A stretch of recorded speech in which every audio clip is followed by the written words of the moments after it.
Hello everyone. आज हम जिस टॉपिक को डिस्कस करेंगे वो कॉम्यूटेशन ऑफ सेंटेंस है, यानी कि किसी भी सेंटेंस को जब कोर्ट देती है तो उसको किस तरह से कॉम्यूट करते हैं और वो किन केसेस में कॉम्यूट होता है, और इसके साथ हम इस केस को भी डिस्कस करेंगे। तो ये जो प्रेजेंट केस है इसका नाम है सुरेंद्र कुमार वर्सेस सीबीआई, और इस केस में जस्टिस जसमीत सिंह ने कहा कॉम्यूट किया सेंटेंस को, commute sentence setting 40 years delay as violation of right to speedy trial। तो इसमें हम इस पूरी वीडियो में violation of right to speedy trial, ये जो हमारा एक फंडामेंटल राइट है, इसके बारे में हम डिस्कस करेंगे, और कॉम्यूट कोई सेंटेंस जो है वो कॉम्यूट कैसे होता है उसके बारे में डिस्कस करेंगे, और इस केस को भी डिस्कस करेंगे। तो स्टार्ट करते हैं। वीडियो स्टार्ट करने से पहले मेरी जितनी भी वीडियोस होती हैं उनकी पीपीटी आपको मेरे टेलीग्राम चैनल पे मिल जाएगी, तो उसके लिए आप मेरा टेलीग्राम चैनल ज्वाइन कर सकते हैं। तो स्टार्ट करते हैं। एक ब्रीफ बैकग्राउंड देखते हैं इस केस का क्या है। तो ये जो केस है, इस केस में सबसे पहले 1984 में ये जो पर्सन है सुरेंद्र कुमार, इनके ऊपर ये एलिगेशन लगाए जाते हैं। ये एलिगेशन होते हैं कि इन्होंने क्या की है, रिश्वत ली है, ब्राइब जो है उसके चार्जेस इनके ऊपर लगते हैं। तो उन चार्जेस के साथ जो है, ये चार्जेस अराउंड 1984 में 15,000 रुपये के होते हैं, जिसमें इनको जब अरेस्ट किया जाता है 4 जनवरी 1984 को, तो यहाँ पर जो है अरेस्ट क्यों किया जाता है, क्योंकि यहाँ पे जिस पर्सन के साथ इनकी डील होती है, जिससे ये डिमांड करते हैं ब्राइब की, ये एलिगेशंस बता रही हूँ मैं, अब्दुल करीम हामिद, ये कंप्लेन करते हैं सीबीआई को, और फिर इसके बाद इन्हें अरेस्ट किया जाता है। तो एक फॉर्मल कंप्लेंट के बेसिस पे ये अरेस्ट होते हैं। इसके बाद इनके ऊपर आईपीसी की धारा 161 ऑफ आईपीसी, जिसमें क्या होता है कि कोई भी पब्लिक सर्वेंट अगर जो है रिश्वत एक्सेप्ट कर रहा है, ब्राइब एक्सेप्ट कर रहा है, तो उसको यहाँ पे ये पनिशेबल ऑफेंस है। ठीक है। इसके साथ साथ ये जो ऑफेंस है, ये ऑफेंस जो है वो प्रिवेंशन ऑफ करप्शन एक्ट में भी जो है वो ऑफेंस है, पनिशेबल है। ठीक है। अब इसमें जो हमारा सेक्शन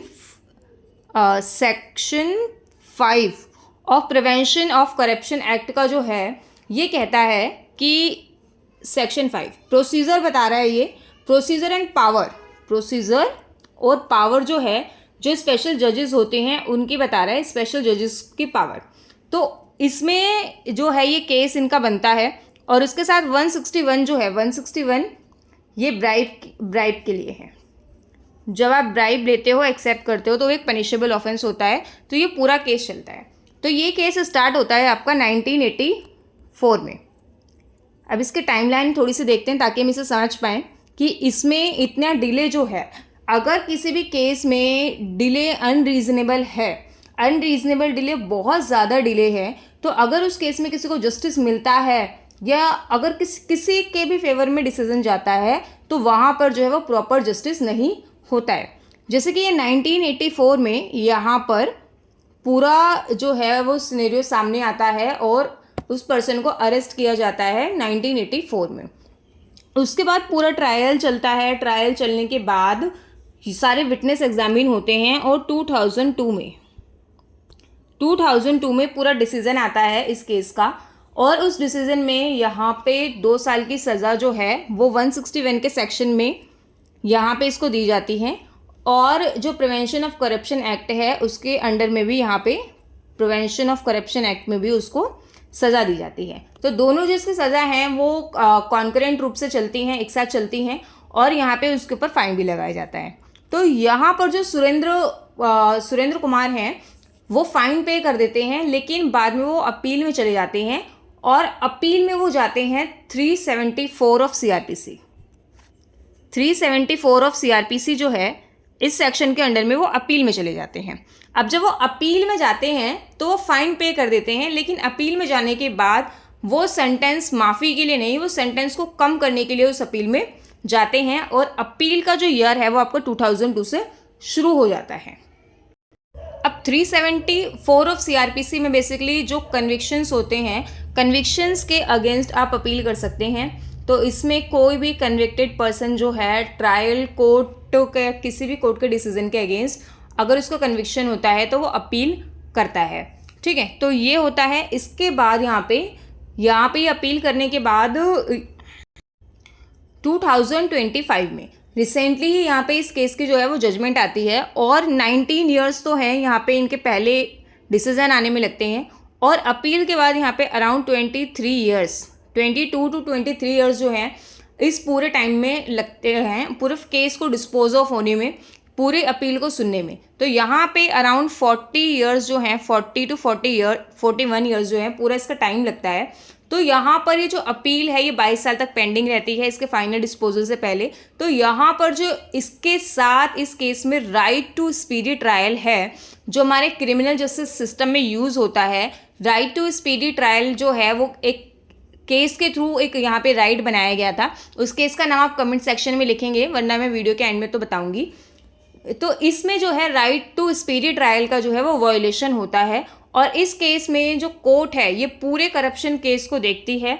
और इसके बाद यहाँ पे अब जो पर्सन है, जिस पर्सन ये जो अक्यूज्ड पर्सन है इसमें, उनकी जो इस वक्त एज हो रखी है वो 80 प्लस है, 80 प्लस उस पर्सन की एज है। तो इस केस में जो है वो कोर्ट ऑब्जर्व करती है कि जो यहाँ पे कुमार है, सुरेंद्र कुमार, ये इनिशियली जो एडवांस स्टेज पे, जैसे मैंने आपको बताया कि वो जो जिन मेरिट्स पर आर्ग्यूमेंट करते हैं वो सेंटेंस जो कन्विक्शन को चैलेंज नहीं करते, उसको कम करने के लिए करते हैं। तो ये सारे आर्ग्यूमेंट्स हम डिस्कस कर चुके हैं। अब इसके साथ यहाँ पे कोर्ट ने ये कहते हैं कि आर्टिकल 21 का जो है वो वायलेशन है, और ये आर्टिकल 21 का वायलेशन है स्पीडी ट्रायल का। स्पीडी ट्रायल नहीं हो रहा। अगर आप इतने साल में किसी केस के जजमेंट को पास कर रहे हो, किसी केस का फैसला सुना रहे हो, तो ये अपने आप में ही एक इनजस्टिस है।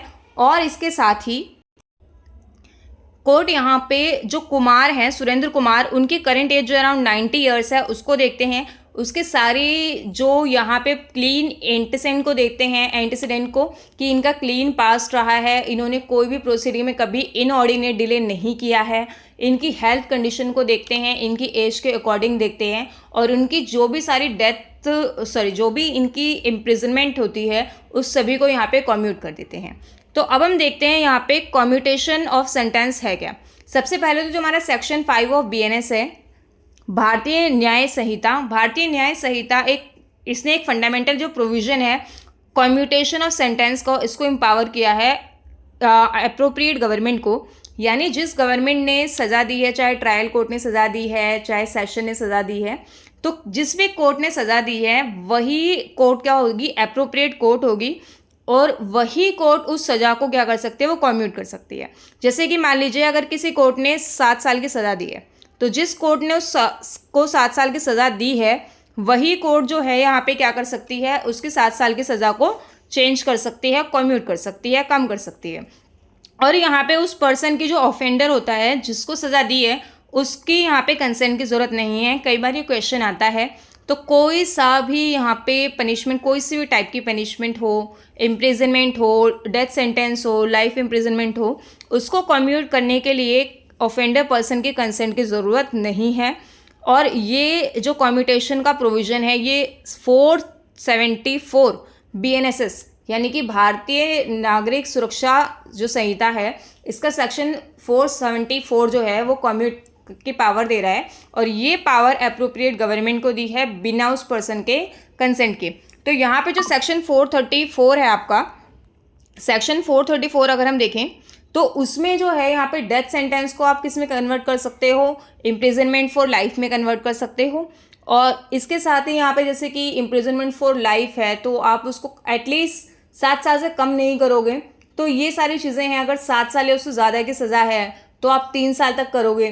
तो ये इसमें आप इस पूरे सेक्शन को पढ़िएगा, उसमें पूरी डिटेल लिखी है कि आप कितनी सज़ा, कौन सी सज़ा को कितना कम्यूट कर सकते हैं। इसके बाद यहाँ पे violation of right to speedy trial. अब स्पीडी ट्रायल को जो कॉन्सेप्ट है यहाँ पे, उसको एक फंडामेंटल राइट में इंक्लूड किया गया जो हर सिटीज़न को दिया गया है। ये बहुत ही famous case Hussainara Khatoon and others, इस केस में दिया गया है। ये एक लैंडमार्क जजमेंट है 1979 की। 1979 की ये जजमेंट है जो आर्टिकल 21 की एक ब्रॉड डेफिनेशन देती है, और इसके साथ ही हर सिटीज़न को राइट टू स्पीडी ट्रायल का जो है वो एक फंडामेंटल राइट बताती है।